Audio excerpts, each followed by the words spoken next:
Sun, Sand, and Stories. Behind the Mask. Villains and Antagonists in Cozy Mysteries. Well, hello there, my sunshine sleuths. Victoria L.K. Williams here. Welcoming you to another deliciously mysterious episode of Sun, Sand, and Stories. Today, we're tiptoeing into the shadows to explore those characters who make our cozy hearts race. The villains and antagonists who set our mysteries spinning like a beach umbrella in a Florida hurricane. I have a confession that might make you gasp into your teacup. The villains are often my absolute favorite characters to write. There's something wickedly fun about crafting someone who appears innocent but harbors deadly secrets. So, grab your favorite beverage. Mine's a raspberry iced tea today. Sink into that comfy reading chair, and let's unmask the fascinating culprits who keep our cozy pages turning.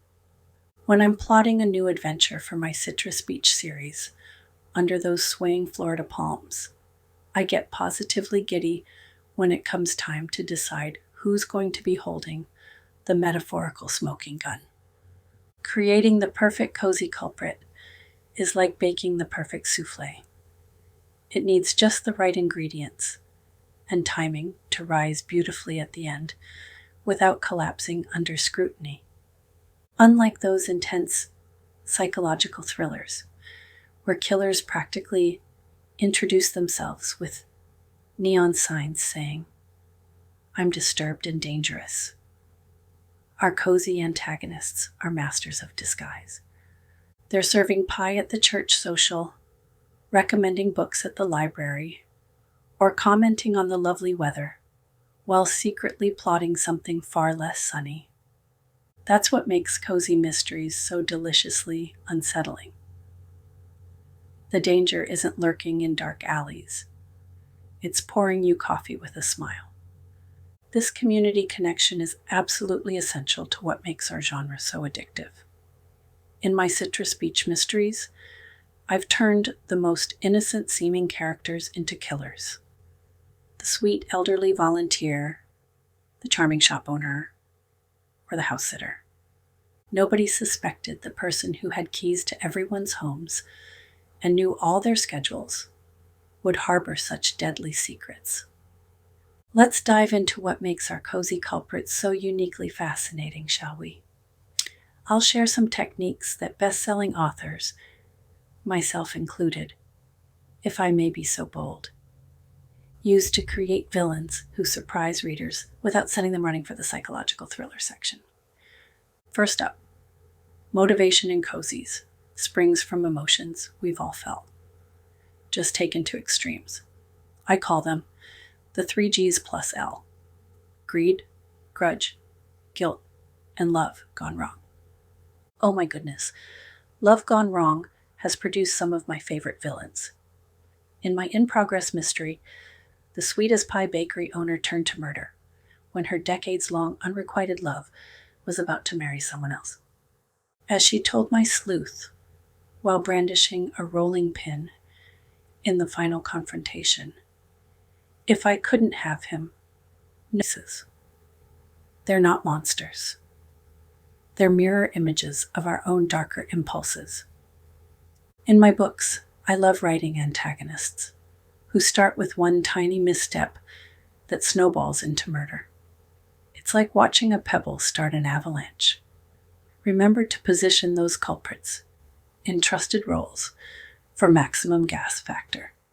The seemingly harmless librarian who's been cataloging more than books, the dedicated teacher harboring ancient grudges, the charming shop owner whose customer service extends to permanent removal of competitors.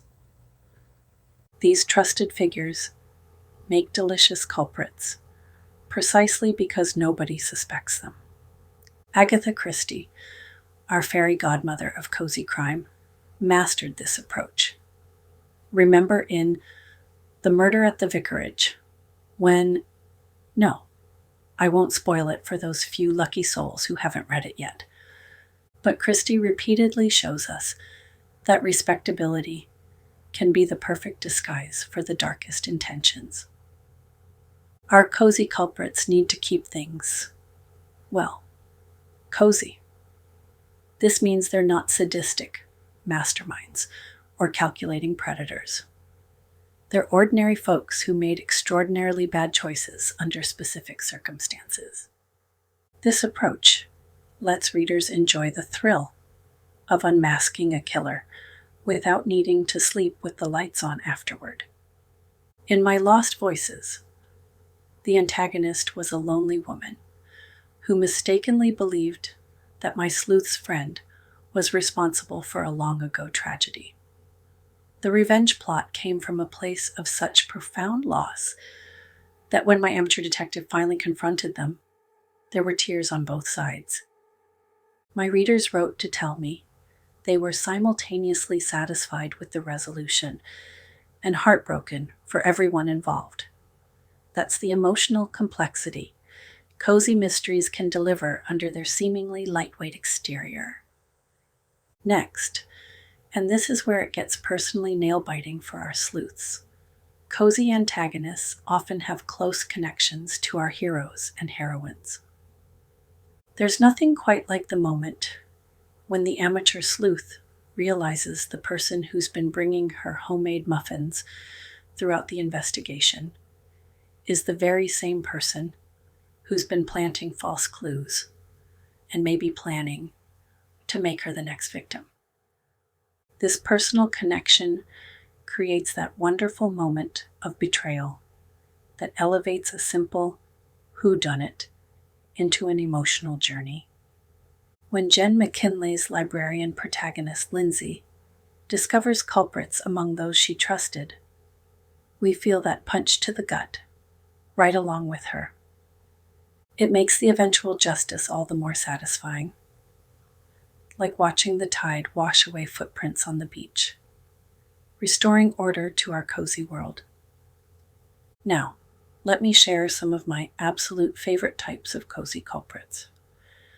The ones who make me rub my hands together with glee when I'm plotting their dastardly deeds. The wolf in sheep's clothing antagonist is a personal favorite to write.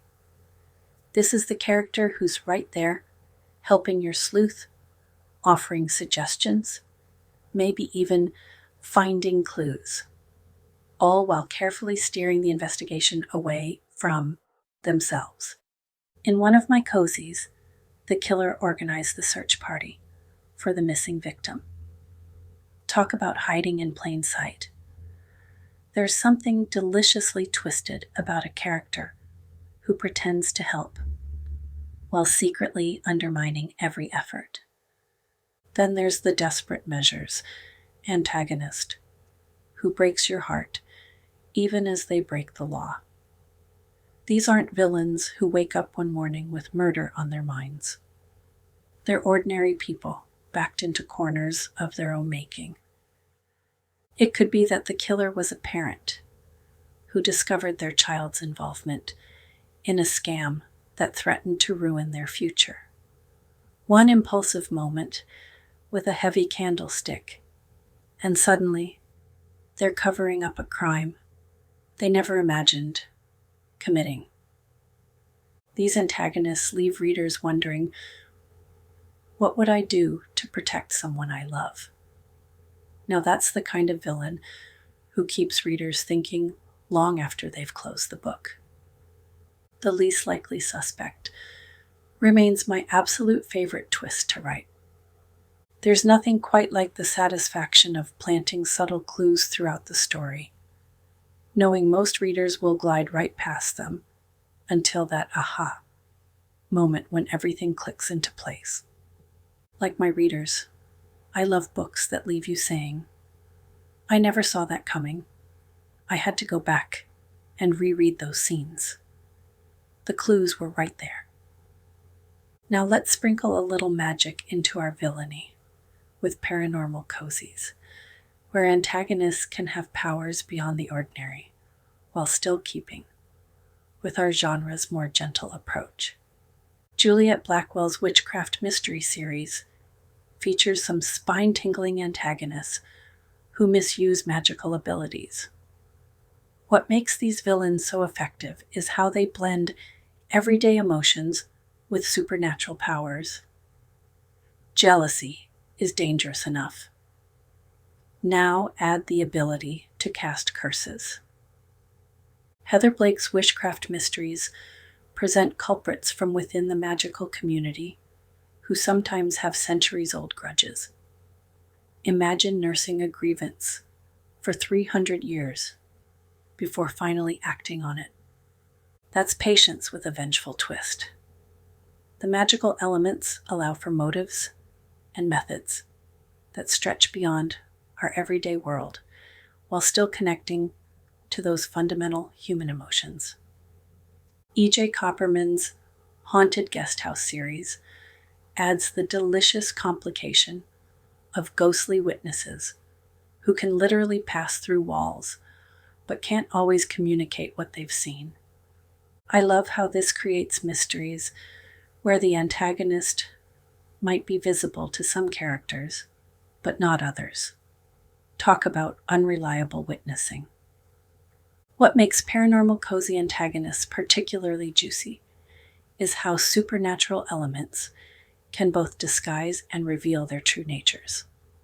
A character might use glamours to appear trustworthy or create magical alibis that seem unbreakable until our clever sleuth notices that one impossible detail. In the paranormal cozy I'm plotting now, my villain uses mermaid magic to create the perfect alibi, appearing to be swimming miles offshore during the murder, but forgets one crucial detail about tide patterns that gives the whole game away. In all cozy mysteries, the final unmasking scene delivers the most satisfying moment for readers. It's where justice and explanation come together in what I call the drawing room revelation. Even if it happens on a beach, in a bakery, or during a thunderstorm on a lighthouse tower, one of my personal favorite settings for dramatic confrontations. When crafting these scenes for my Citrus Beach mysteries, I love creating that moment when Megan finally puts all the pieces together and confronts the killer, often in some picturesque Florida location that suddenly becomes fraught with danger. The contrast between the sunny setting and the dark deeds being revealed creates such delicious tension.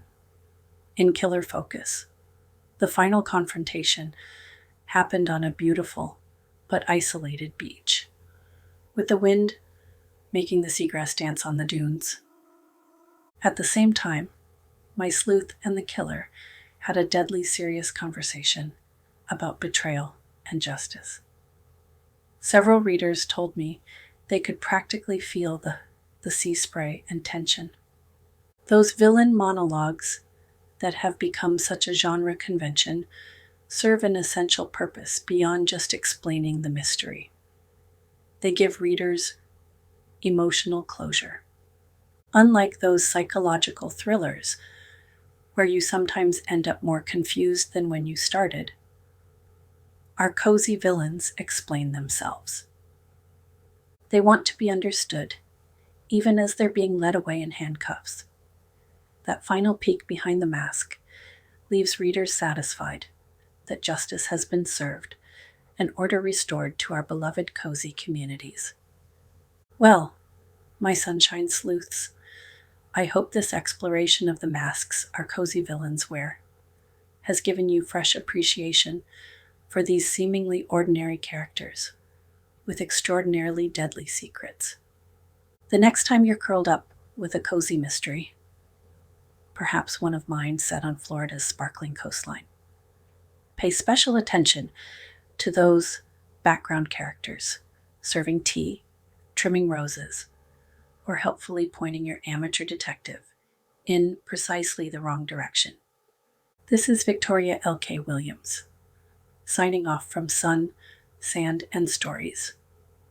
Until next time, remember that in cozy mysteries, as in life, the friendliest smile often hides the most dangerous secrets. So, keep those amateur sleuth skills sharp and never trust anyone who seems just a little too helpful during a murder investigation. Happy reading, and remember to check under your bed before you turn out the lights tonight, just in case the cozy villain is hiding there with a plate of perfectly poisoned cookies and a plausible explanation for everything.